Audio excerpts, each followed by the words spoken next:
guests joining us today. But here's our agenda. I wanted to welcome everyone. We're so excited. This is our first book club ever, the first of many more. And I'm sure that Tony and Jeff will be writing many books in the future. So we're ready for their bare knuckle project management for a future book club discussion as well. We are going to be using the raise hand function. So if everyone knows where that is, it's in the reactions. If you want to participate in the discussion and provide some commentary on your favorite chapter or your favorite quote, please use that function. And yeah, I think that's all I wanted to say in the welcome before I pass it on over to our president, Shivani. So Shivani, you have Thank you very much. So thank you very much. You're welcome. Good evening. And thank you very much for joining us today. We really appreciate your time. And I welcome you all on behalf of PMI South Florida Board. PMI Book Club, Red Pill Executive. I'm sure this next 1 hour will be full of enthusiasm, excitement, and we'll have a lot of learning, ideas exchange, and discussion. I'm so excited.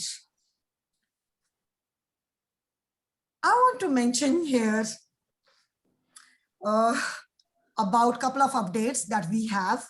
Before I introduce and we talk about more this session and our guests, our esteemed guests, Tony Grubel and Jeff Welch, I want to mention about a couple of upcoming events and information we want to share.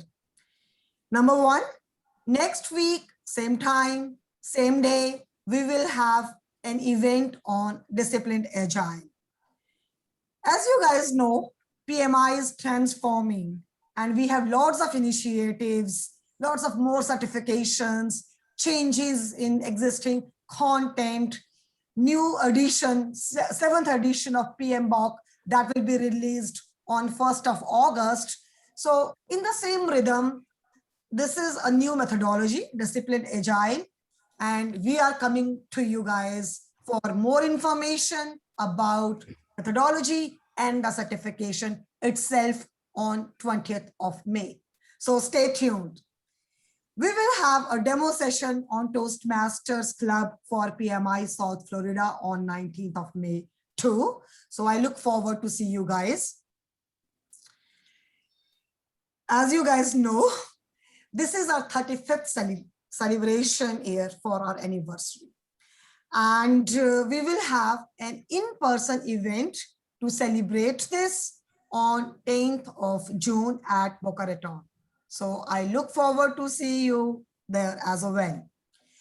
Last but not least, I know in this session, most of us are from project management domain.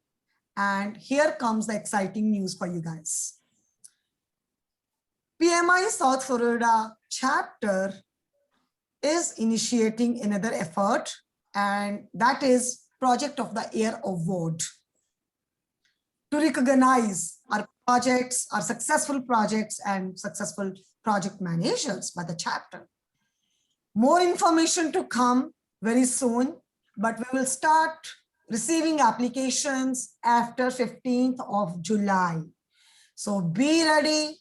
If there are any projects which will be finished or completed or delivered before that, just be ready with the content and we'll get back to you soon. Now, our esteemed guests of today's session, Tony Grubel and Jeff Welch. Tony is founder and president of Think. He's a Six Sigma Master Black Belt and former COO and VP with 25 years of operationally focused experience and a lot of other expertise and experience. Tony will introduce himself as well and will share more as I said, expertise and domain and other experience in next few minutes.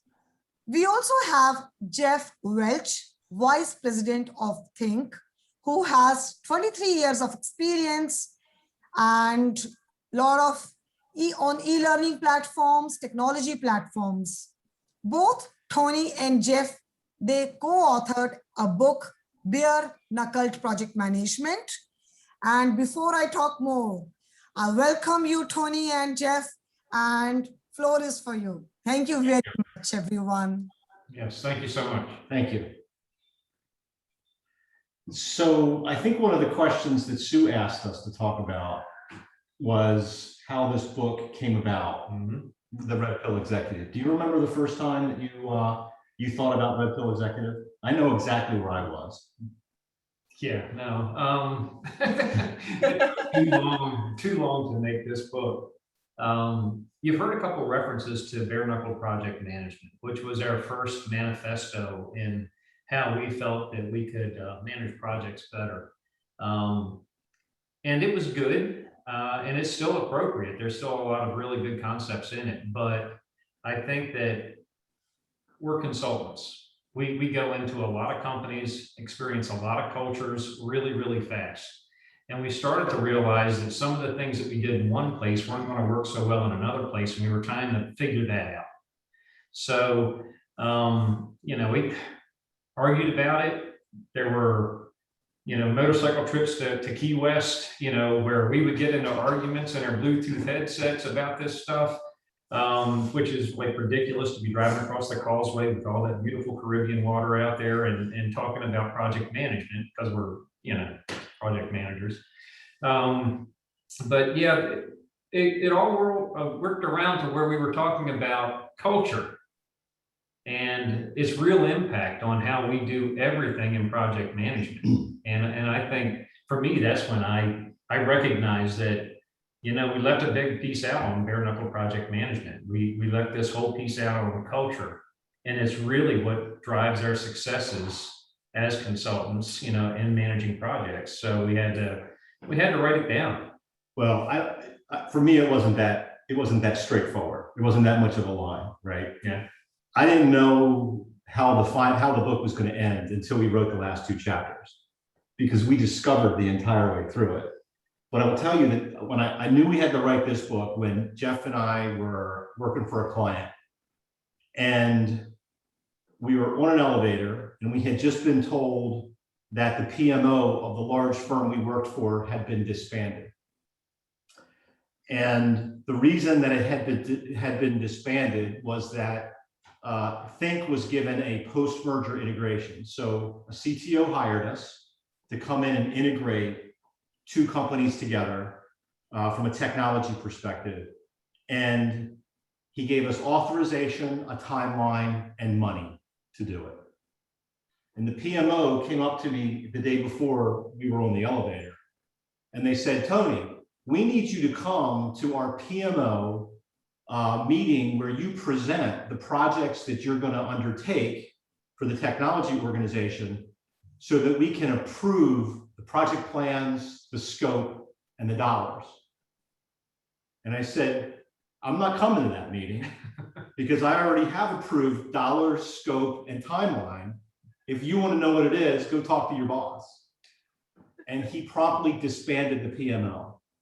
So we're on the elevator the next day, and I looked at Jeff and I said, I think we just destroyed a PMO, and I'm not sure how we did it. And that became sort of a journey for us, trying to figure out why some of the things we were doing allowed us to get paid better, retain our clients for a much longer period of time, and adapted to most organizations better than some internal project management teams were doing. And so the Red Pill Executive really became that journey. And that was a long journey, right? Yeah. We're talking about from 2013, when we published Bare Knuckle Project Management. We started learning again based on that plateau. Yep. And it took us until just last year to get the book published. So it was a long journey to get there. And another important piece of that is, and you probably got this when you read the book, it's all about project management, but it's actually written almost at a level where project managers might aspire to be, right? You'll be a project manager, you'll get really good at operations, you'll get promoted out of project management and take on some kind of a director or executive role. That happens to some project managers. I think that when we started writing through this and we started doing things like disrupting PMOs accidentally just because we were so much more efficient than they were, we started to realize that, you know, these things that we're talking about are valued by executives, maybe even more than they're valued by project managers. Right. Right. So, and that's why the book is titled The Red Pill Executive, not The Red Pill Project Manager. So, look, we don't want to sit here and talk to everybody, you know, without having some interaction. We got to get some people engaged here. You got to ask us some crazy questions. We got to have a little bit of fun with this, or else it's a total failure. So, you know, let somebody come in from left field, you know, throw us a softball or something. And Or a zinger. Watch the zingers. You know, let's have some fun with this. It's a book club. We get to talk about the book. You know, somebody jump in. Julio. Marcella. So I'll jump in because the thing that struck me, and by the way, I also enjoyed the references to the movies. I happen to love the first one, The Edge of Tomorrow, whatever it was called, with Tom Cruise. I think I've watched that thing 10 times, so I could follow it perfectly. But it made me so realize that I don't want to presume myself as a red pill. I mean, because as you all pointed out, that there's a lot of components to it, but very clearly I work for a blue pill organization. And I was like, oh my God, Right. my boss is blue pill to the core. And so the one thing that struck me, because I'm very results oriented, I don't assume anything. If I hear too much silence, I go after it. You know, I presume it's a bad sign. And I've kind of struggled with the 3-sided table that you all mentioned, because I think I find myself doing, you know, I think you defined it as the project manager owns the process, not the outcome. Yeah. In the spirit of, come on, guys, you know, this should take 30 minutes. Why are we still talking about this? I think, jump the fence. And I was curious if you all see that fluid, or if you're kind of rigid about, well, the PMs should just focus on the process and let the dev team, you know, the fulfillment team do their work. So I like coming around the different sides of the table and meddling and getting my hands in it and understanding what it is. But ultimately, when I'm talking to a technical team about what standard they have to perform to, they're satisfying my sponsor, right? And I think that's where I delineate. So I'm happy to go in and work with the technical team to understand what the requirements are, where they don't have clarity, bring the sponsor in and get clarity to the point where they can actually perform properly, right? I'll go around to the sponsor side as well. And, you know, I'm somewhat irreverent about authority, and that could just be my position as a consultant, right? But Right. I don't mind coming around to the side of my sponsor and going, you know, we're really not telling them exactly what they need to get done. Right. You're not clear about your expectations, and they're going to go off the rails if you're not. So let's bridge this gap. So it's like, once we know what the process is and we're clear on the process, then I can go around the table, the 3-sided table, and manage the players. But I'm not going to code for the coders, and I'm not going to decide for the decider, right? It's very clearly always delineated. But I've always had a lot of fun running around that table. That's sort of the fun of my job, right? And the more you do it, the more you start to appreciate, I have a blue pill executive who has an agile team. we know this isn't going to work from the get-go. Okay, we have to bridge some gaps here.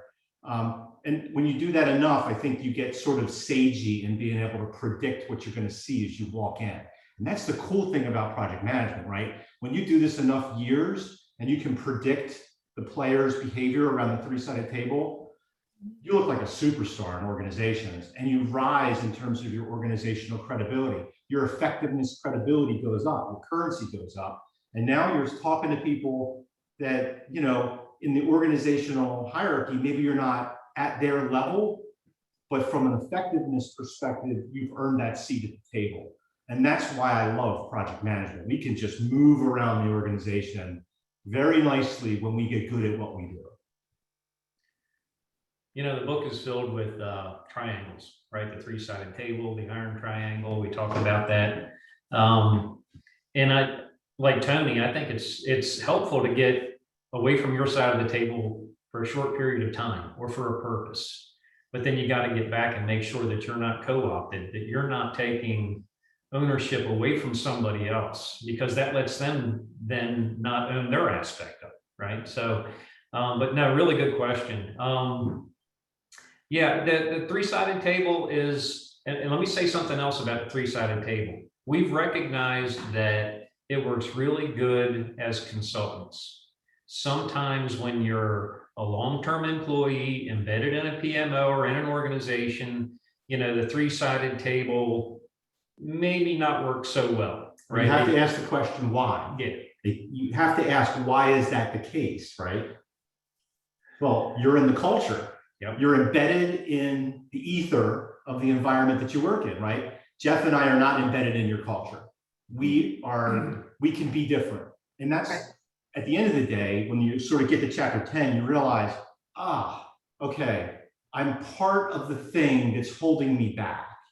Now, how do I deal with that, right? When you get all the way to like, how do you assess a PMO and how maturity isn't really about, you know, how perfect your process is. It's really about the balance between, is your organization effective with the culture you have? And if you try to push more maturity onto it, does it make it less effective? That's what we found. Yeah. Right. That's the sort of the craziness that popped up at the end of the book, which was you can mature a PMO to be ineffective. All right. I see Joe has his hand raised. Jump in. Yes, good evening. Quick question. So, you know, I do believe that business value is going to be more and more important, and it's how we're going to be judged in our effectiveness.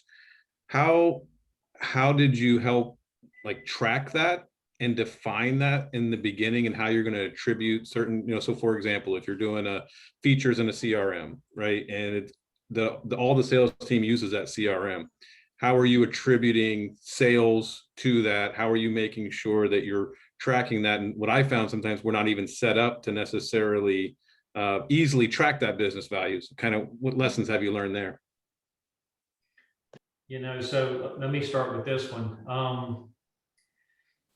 Almost never you have enough data to just say, here's my analytics and this is the business value that we're transferring. Business value at some level becomes executive value, right? And depending on the culture, right? So you have to think about things in terms of how can I capture more value for the organization that's sometimes intangible, right? Those metrics are nice. Man, when you have them, they're great, but they're almost never there, right? You can get metrics for things after you've done, but how do you get the comparison? Because nobody collected that data earlier, right? You don't have the comparisons. That's the straightforward low-hanging fruit that if you can get to it, you absolutely have to. But what you want to also think about is, you know, how could I do this differently? How could I challenge a tech team to work a little bit differently so that I embed more knowledge of this thing into my organization, and that has value? You know, how could I spend more money and go faster and make that more valuable? You know, how could I slow down a little bit, you know, save a little bit of money and make it more valuable? So when you're talking about the process, you have throttle control over the decision makers, and over the teams, the fulfillment teams. So you can, at some level, say, hey, executive, I've got 3 options here. Which one do you value most? Let me walk you through this and think about it, because the executive isn't thinking like that. Not typically. It's fuzzy. You know, they're kind of averaging things out and just going with direction. When you start to have those conversations, you get to be, you're working with the executive. You're learning what they value, what they don't value. You're becoming more aware of your executive's culture, Right. and trying to get things aligned to that. It's a difference between strategic alignment from a corporate perspective and executive alignment from a cultural perspective. Yeah. Yeah. You know, I've done some great value jobs that my clients couldn't give a hoot about because they didn't value it, right? It wasn't their thing. That's not why they hired us to come into organizations, right? It forced me in particular, because a lot of the times keep in mind, my experience base is that I have to convince somebody to let us come in and help them. And then I actually have to help them. And then I have to get paid at the end, right? There's like an incentive loop going on there. So I'm naturally tuned in to, Joe, if you're my sponsor, if you're my COO, and you say, Tony, I need this done, then I need to know from you what is exactly that you need done that's valuable for you. Is it the project has to get completed? That's an assumption. It's probably a pretty good assumption. It has to get completed on time. Maybe, maybe not, right? It depends on you. It depends on what you're doing as an executive within your organization and the things that you know that you can't tell me about. Like, projects never get done on time around this place, right? And that's just a thing at the executive level. Does it have to get done on a particular cost? We had a client tell us, this is really funny. We had a client tell us, we got to have all this kind of stuff, and here's the budget, and here's the time, and you got to make this win. And there's just one more thing. You got to make me look better than my peers. He said it flat out. You got to make me look better than my peers. And I think we looked at each other and said, okay, I think we can do that. We need to see what the other peers are doing, but we have a sense of it. I think we can make that work. Yeah. And that was a thing. And you know what we got out of that? We got 3 years of work out of that. So value could be metrics.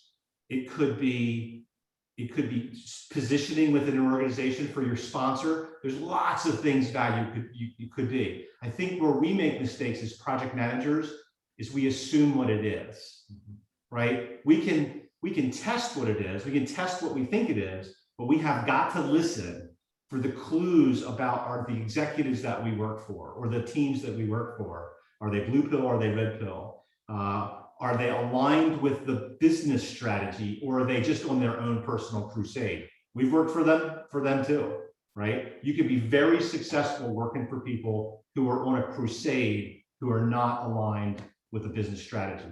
But at the end of the day, that's not really what you want, right? You want great alignment between the strategy of the business, the mission of the business, the strategy of the business, down into the executive ranks, and then down into the projects, right? All the way down to the tech teams and the implementer teams.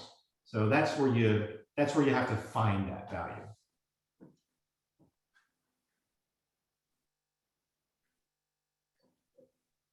Who else? I know we usually have a very chatty group. Who else has a comment, an observation, or wants to tell us about their favorite quote? I know somebody mentioned the Abilene paradox. Oh, that was a fun one. Yeah.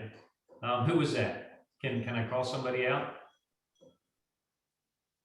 Yeah. Is that Zoom 2 down here? I hear someone, I look at She's smiling. I don't know. Zoom 2 is smiling. No, it wasn't you? Okay.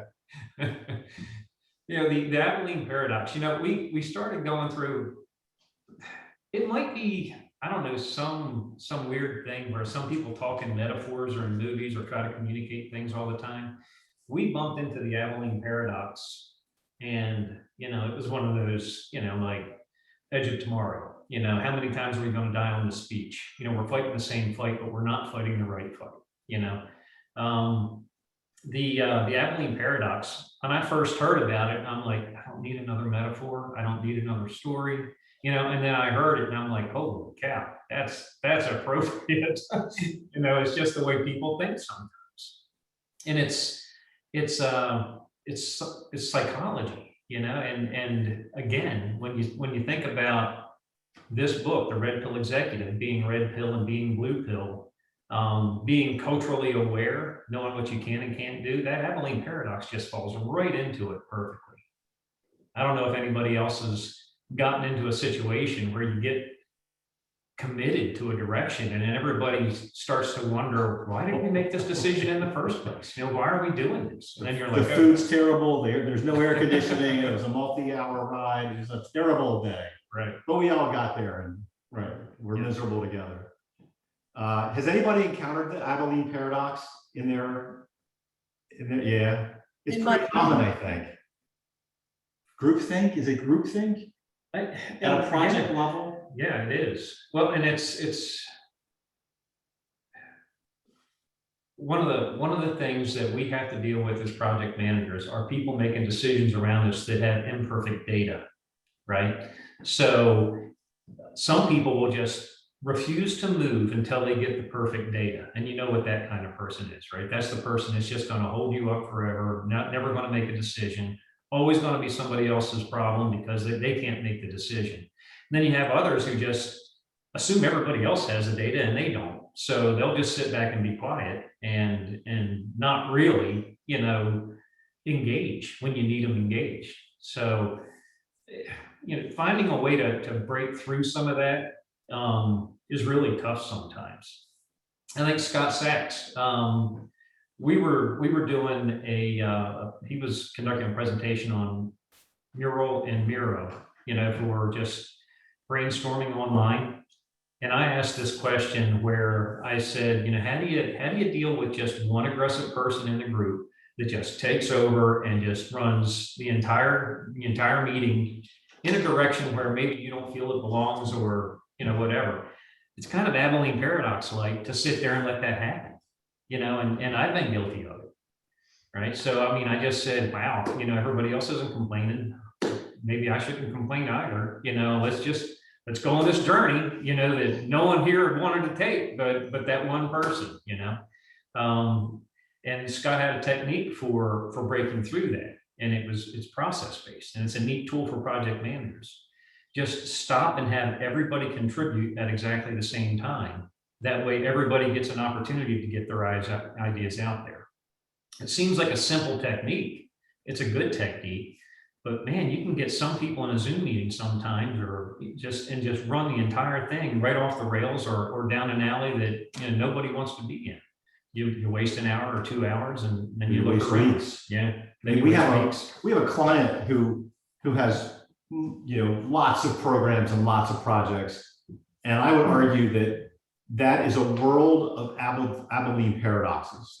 That's how they run projects, right? Everything is adrift.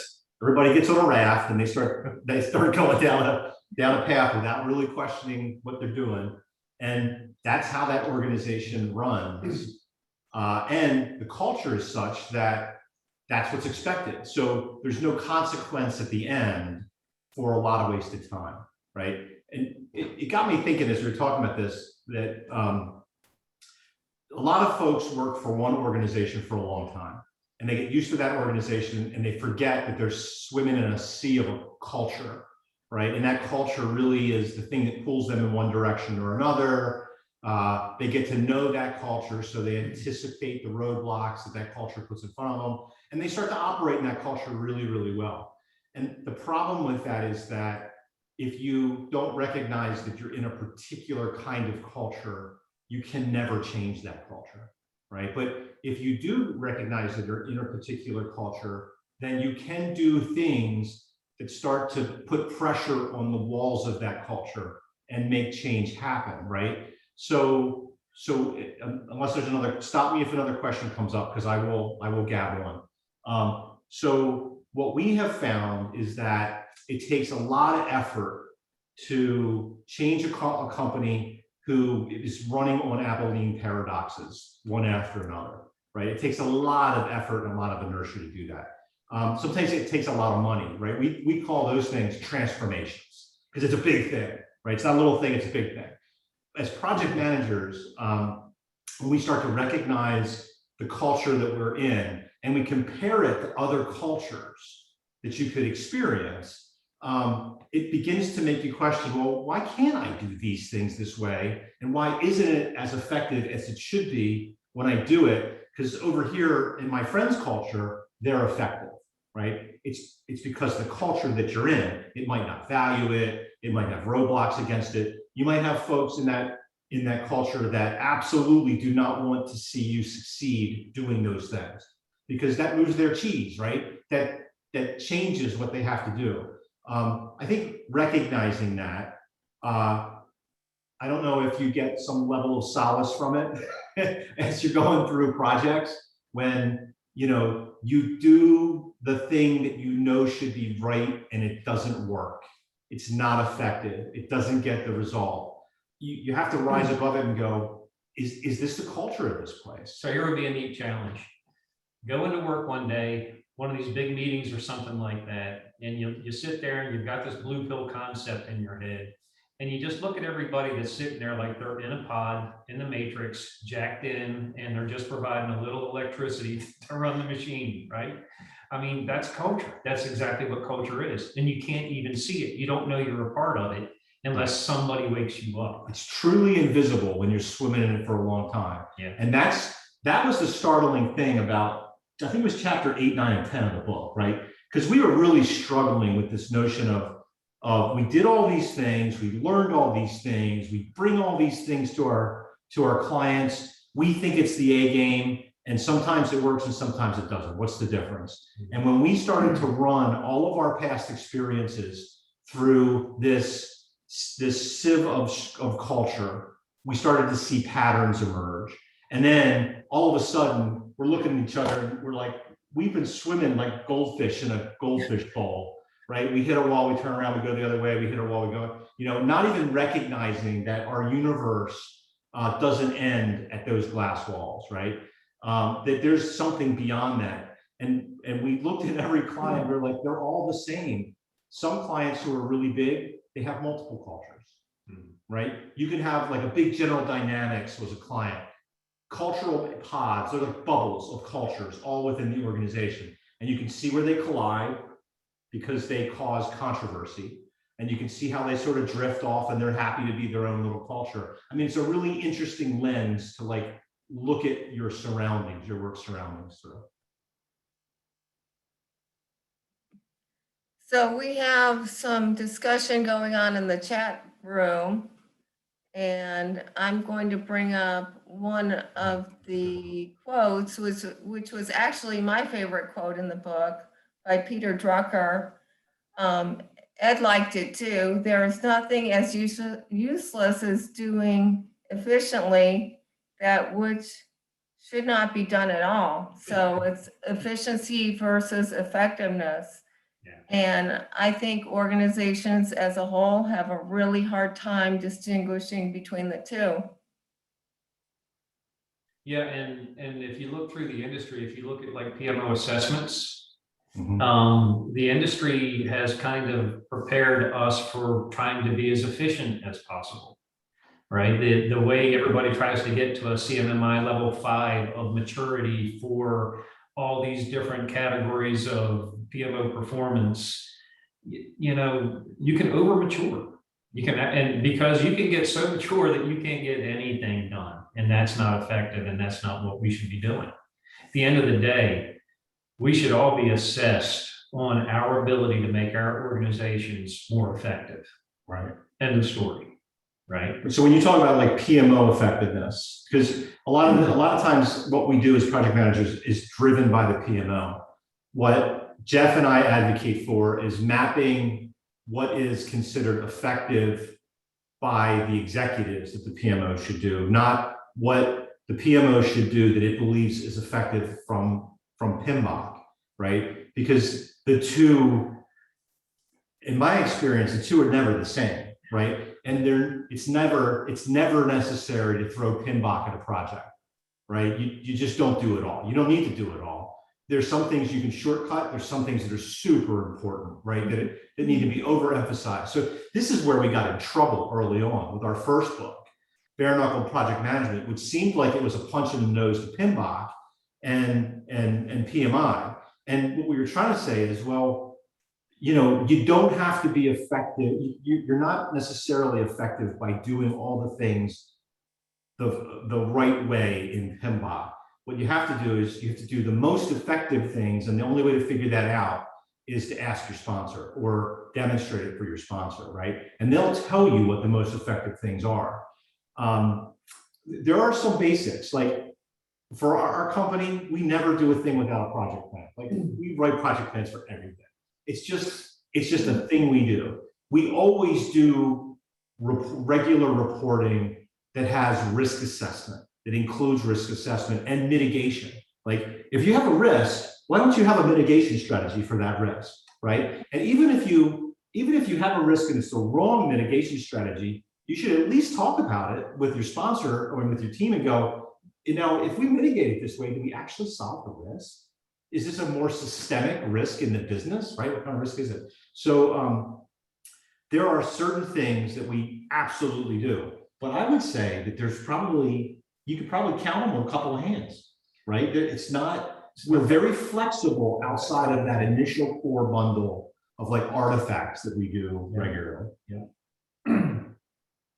You know, everything we do parallels, you know, is part of you know, regular PMI, PMBOK type process, you know, but we do shortcut whenever we can just to be more, if it's effective to do that. You know, there are some things that you just can't shortcut to, right? I mean, and we've all seen that. Sometimes as part of the profession, part of the professionalism is to know where you can and you can't shortcut things. So, yeah, but it's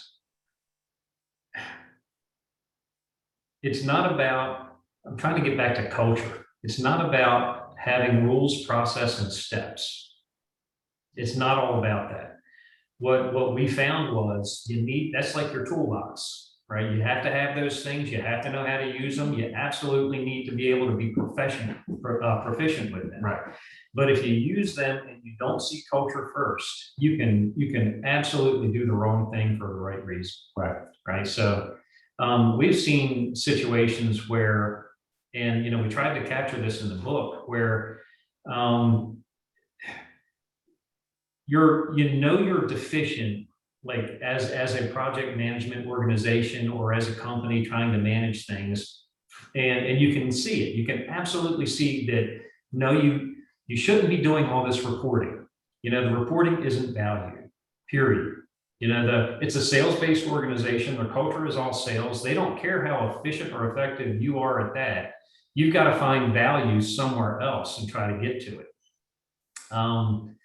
We've seen places where you could just slipstream in and the culture will love you for it. Like, man, everybody's been wanting some more of this, but we didn't know how to get there, right? So yeah, that's the low-hanging fruit that you go for.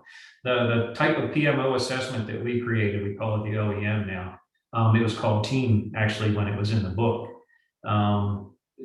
Considers all this stuff, right? So we take a look at something and we say, okay, maybe this needs to be more mature, have a little bit more effort to get it more back towards like where a PM body of knowledge would tell us it needs to be.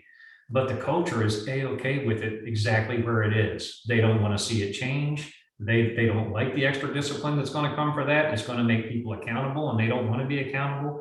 And you've got to know that you just can't go in there and start saying, the rule says we have to do it this way, let's do it this way, because they'll come at you with pitchforks and torches one night. You know, they will absolutely revolt. Well, it's the reason why PMOs don't last. Yeah. PMOs are moved around in organizations because they're mismatched with the culture.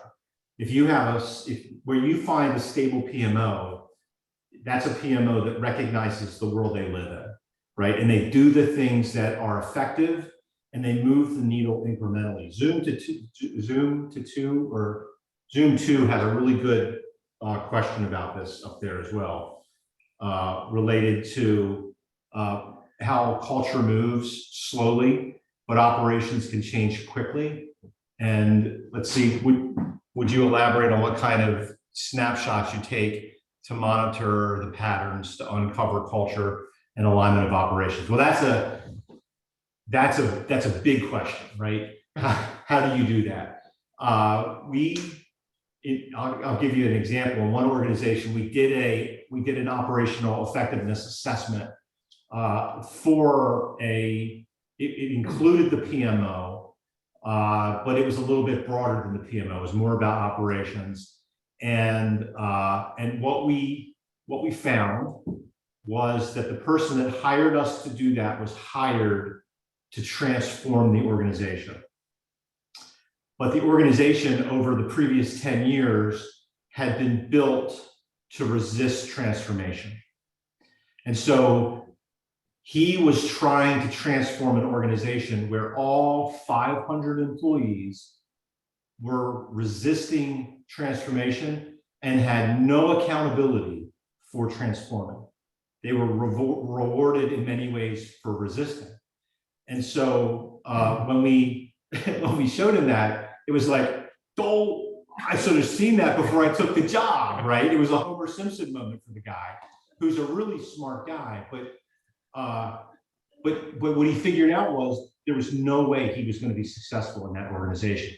That the root of change, right, and this is the speed of operations. I'm coming into this organization to drastically and dramatically transform it, to make it a different kind of highly effective organization.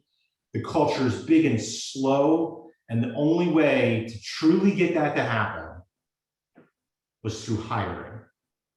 You had to start hiring the right people in the right positions that would get behind transformation, and individually within their teams begin to tune the messaging and the movement so that you could allow that transformation to happen. At the end of the day, what we did was we said, look, you're going to want to go really slow, recognize what you have, do smaller, slower transformation, because you're never going to have enough money to like flip the organization, get them to move. Not with this many people so deeply embedded. So like the recommendation change is based on the culture that you walk into. In another organization, not as big, different kind of culture, very young, energetic, fast-paced, passionate people about what they did. The culture was built on passion and moving the company forward because they loved what they did. And the mission of the company drove these people. But at some point, the board decided that profit was more important. And so in order to be more profitable and grow the big business bigger and be more competitive in the market, they had to make a drastic transformation. And they didn't have time to rehire team members. So they fired the CEO and they brought a new CEO in, and the CEO was a serious disruptor. And he disrupted that organization until it transformed. But it was the most painful thing I've ever seen. People leaving, quitting, tears, the whole, you work for an organization for years that you love, and all of a sudden they don't care about what you love, they care about competing.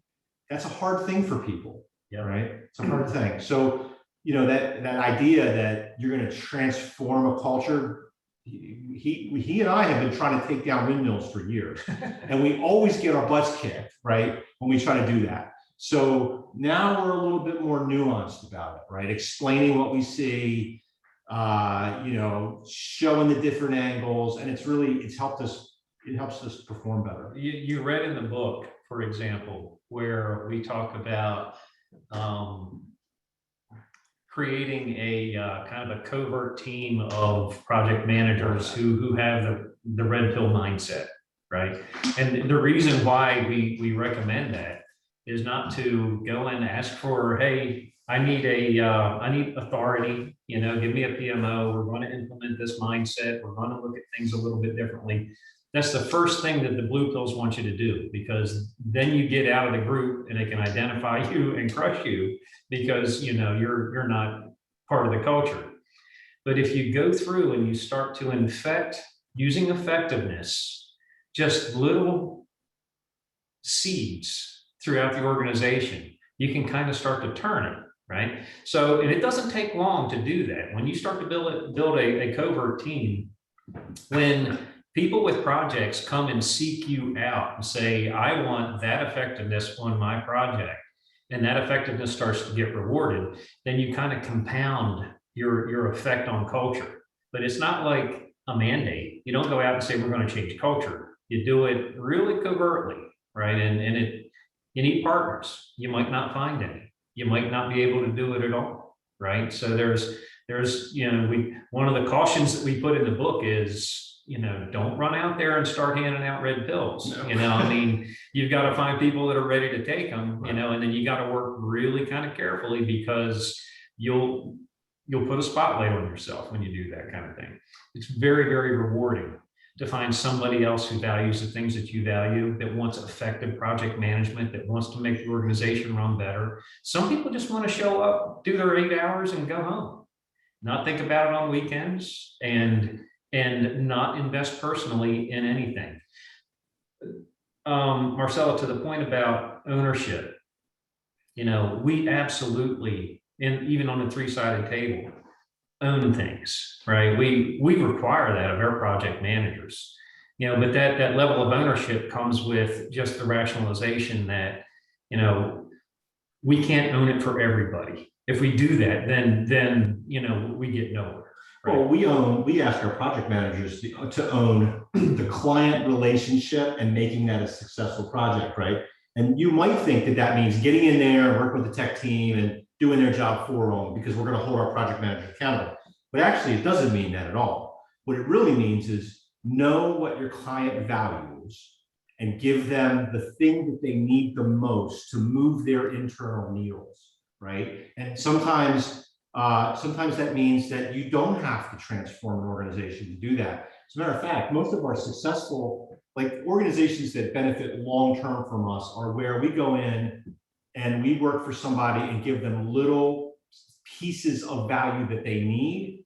And that value starts to add up for them as an executive, and they begin to shift from a blue pill to a red pill, right? It's a slow process and there's a lot of risk for them, so it takes time, but it's then when you can infect that organization, because blue pill executives who look better than their peers are still blue pill executives. They just look better, right? But you're giving them a way to win. And if you do it smartly, and this is what we say, we're playful about the word covert, right? We're not trying to undermine any executives. What we're just saying is, if you see this stuff, you can't come out and explain it, because some people don't get it, right? You have to live it before you get it.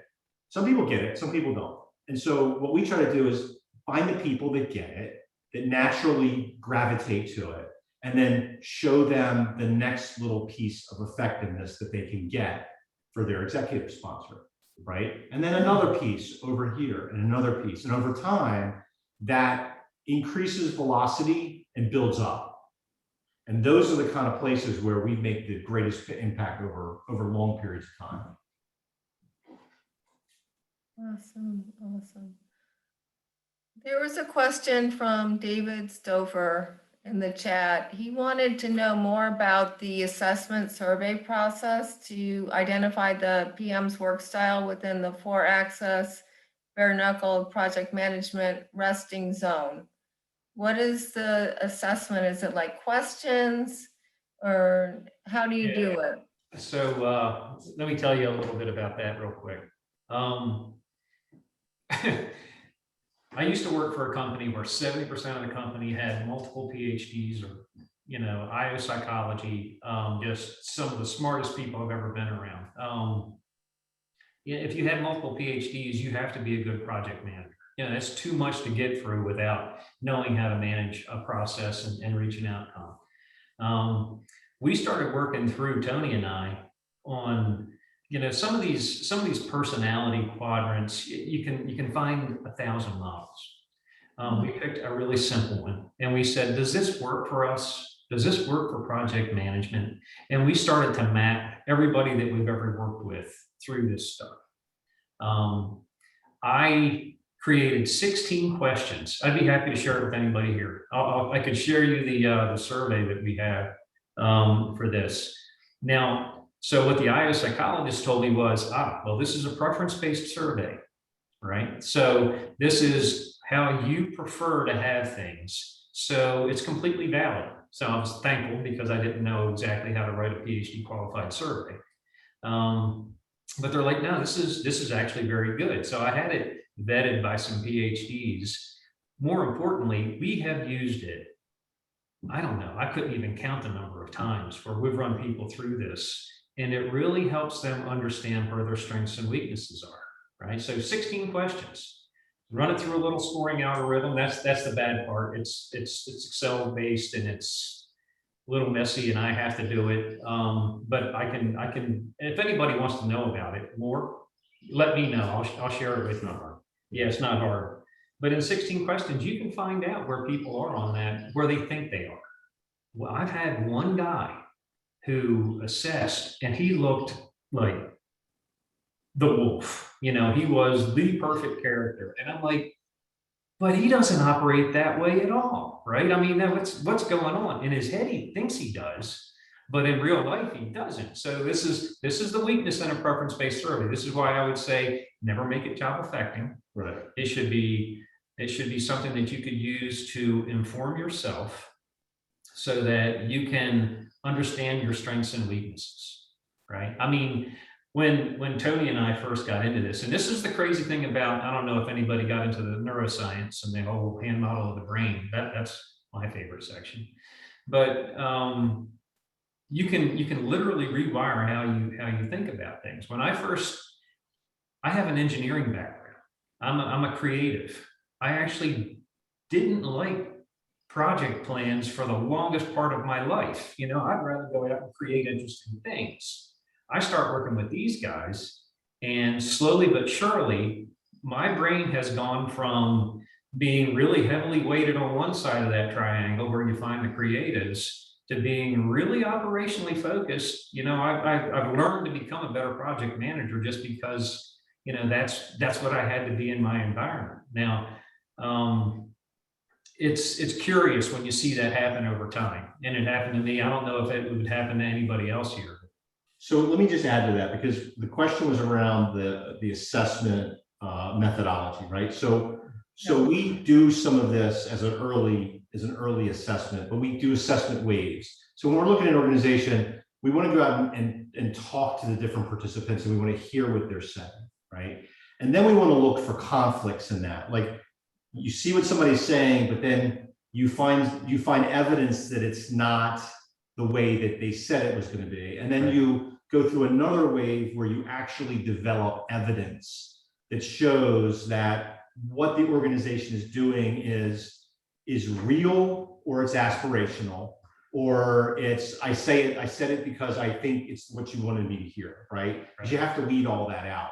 And so we'll go through multiple passes of interviewing and evidence gathering in order to be able to pull together a report that is a reflection of an organization. And our mission in that is simply for the reader of that report to go, oh yeah, I see how it all fits together. And the crazy thing is, I almost want to get paid before we do the reports, because when the reports come out, it's like, I paid you to do that? Yeah, you actually did. All I did was tie the pieces together and do a lot of investigation, but this is your organization, right? And this is why you're not successful. It's because Jeff thinks he's a rock star, but actually the evidence says not so much. So maybe we give Jeff some training and we bring his rock star status up to what he thinks he is, right? Or something, right? We react to that somehow.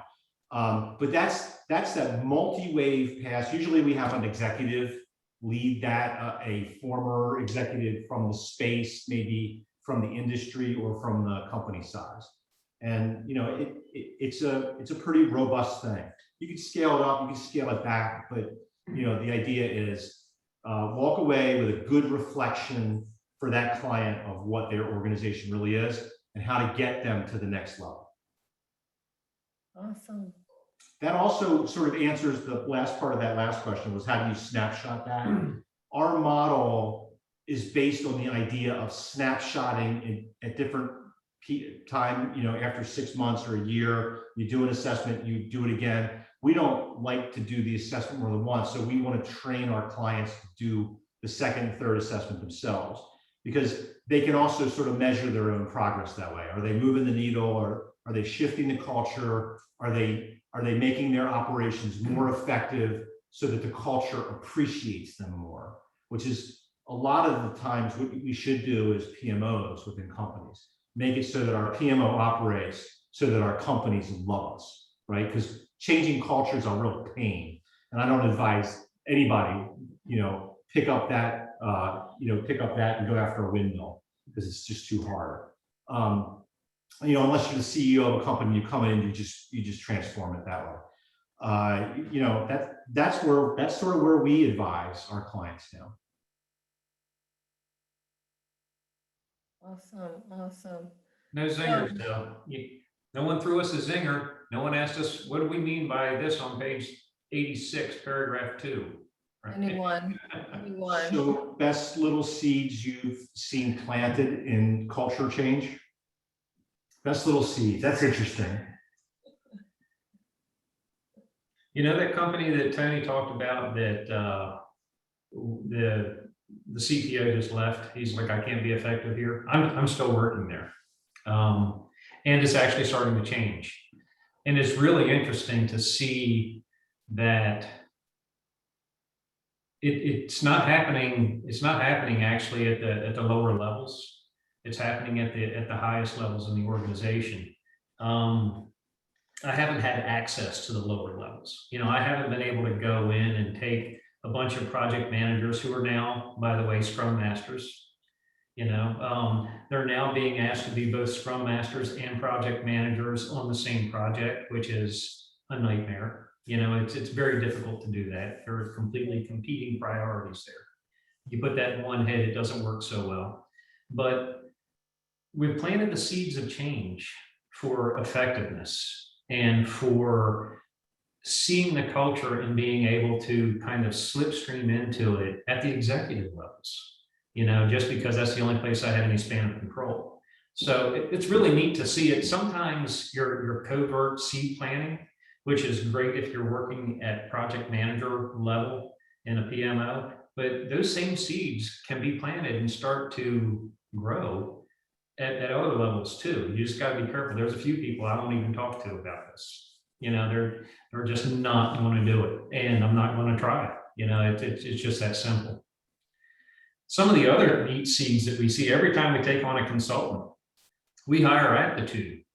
And then we introduce them to this whole concept of learning to see culture, getting out of the blue pill mindset, learning how to be able to go in chameleon-like and go into an organization and reflect that organization back to themselves so that they're not too disruptive, so that we can find ways to be effective.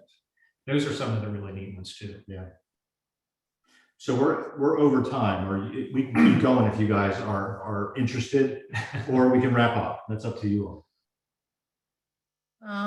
We have one more question. I don't know if this is a quick question or not, from someone on my team, so I feel obligated to share it with you. Yeah, go. So what was your favorite part of writing the book, and what was the most frustrating part? My favorite part? Getting it done. It took forever.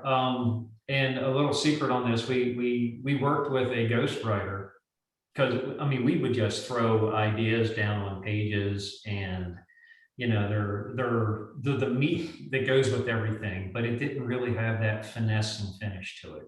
All right, there's a lot of skill that goes into storytelling, weaving these stories, calling us on things that we didn't explain too well because this person's a novice and isn't really a project manager, and we had to explain it to them. It was laborious. Everything that we thought we knew inside and out got tested. and it was really difficult to sit there and go, now, did I really mean to say that? How about let's test it 5 ways and make sure it works, because I mean, now it's going to be, written down, and that's what it is. I think my favorite part was the way we set the book up was Jeff and I tried to start writing it after our first book, and we discovered we were just not writers. So we hired this writer to help us with it.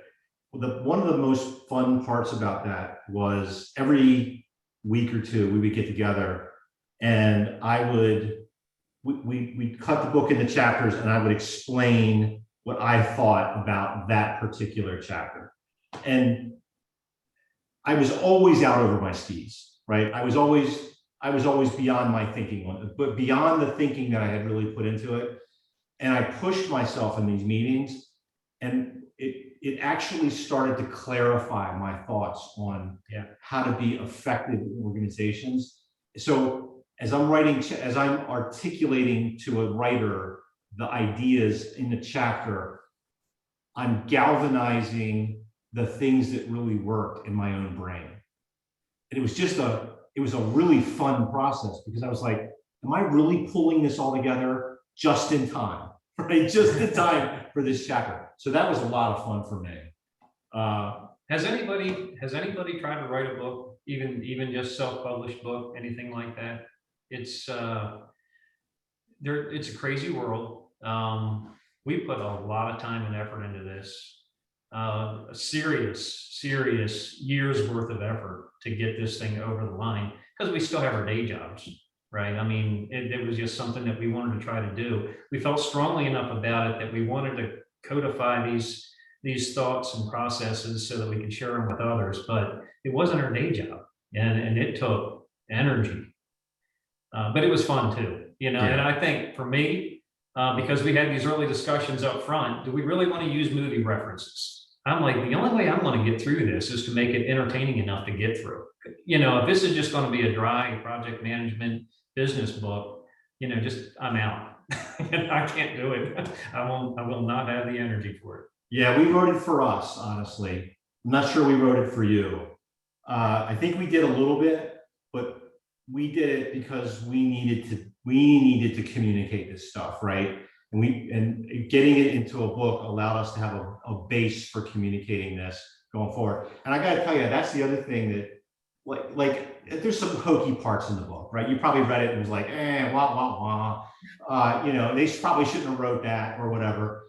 I'm not emotional about those. If you said that was a really hokey thing, I'd go, you're probably right about that. And it was really hokey. And if I had to rewrite it again, but I'm not cracking that book open. It's put to bed. That was sort of enjoyable for us as well.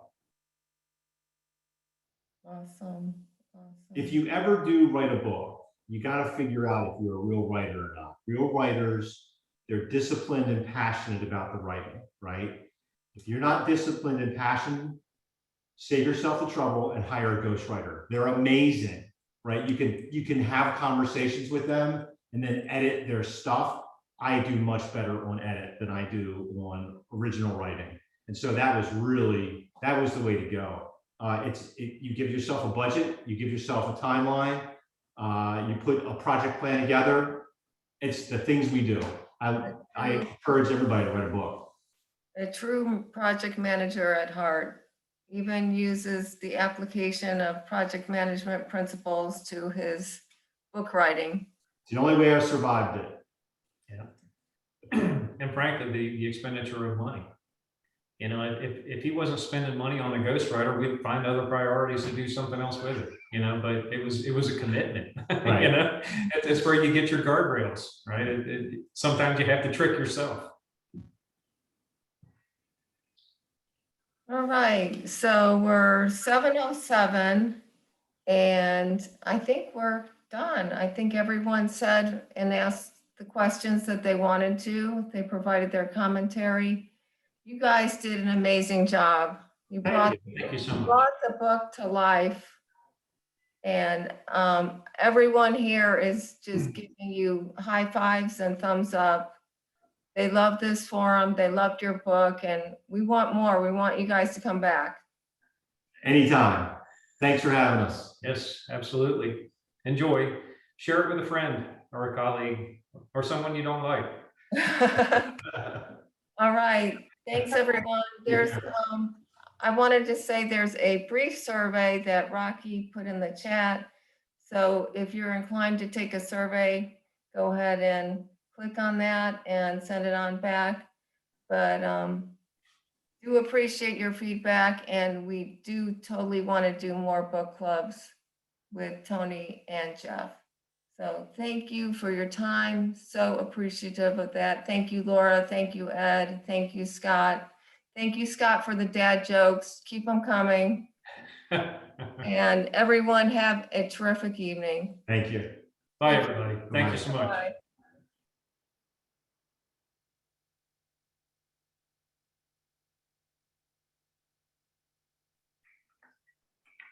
Oh, I think I need to leave that up so that people can get that in the chat.